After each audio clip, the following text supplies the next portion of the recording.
קצת יותר מ-60 שניות על הדילמה, האם המדינה צריכה לנהל משא ומתן עם ארגוני טרור על חילופי שבויים.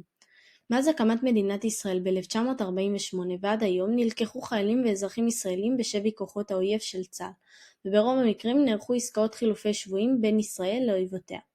כבר במלחמת העצמאות החלה לראשונה דילמת החלפת השבויים כוחות האויב. בשנים אלו היו עסקאות חילופין עם מדינות ערב השונות. ב-21.7.1949 הושלמה העסקה האחרונה של סוריה עם ישראל. בשנת 2008 מינה שר הביטחון אהוד ברק ועדה בראשות נשיא בית המשפט העליון לשעבר לקביעת עקרונות לניהול משא ומתן לפדיון שבויים ונעדרים.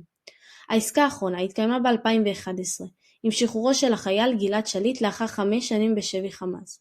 תמורת שחרורו שוחררו 1,027 אסירים ביטחוניים.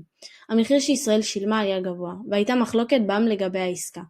בעקבות כך, בתחילת שנת 2012 בוועדת שמגר הוחלט שישראל תשחרר רק אסירים ביטחוניים בודדים ולא עשרות או אלפי אסירים ביטחוניים בתמורה לשבוי ישראלי אחד, במטרה למנוע עסקאות ענק לחילופי שבויים.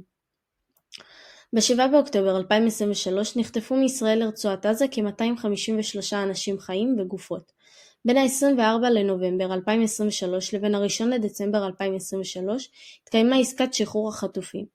העסקה כללה הפוגה הדדית בלחימה ברצועת עזה במלחמה זו, שחרור אסירים ביטחוניים תמורת שחרור חטופים ישראלים וזרים, בעיקר נשים וילדים, והכנסת דלק וסיוע הומניטרי לרצועת עזה. יש לציין כי זהו אירוע חמור ושונה, כיוון שפעם הראשונה נחטפים גם אזרחים וביניהם ילדים וזקנים. משפחות שלמות, בניגוד לשאר האירועים ההיסטוריים בהם נשבו החיילים.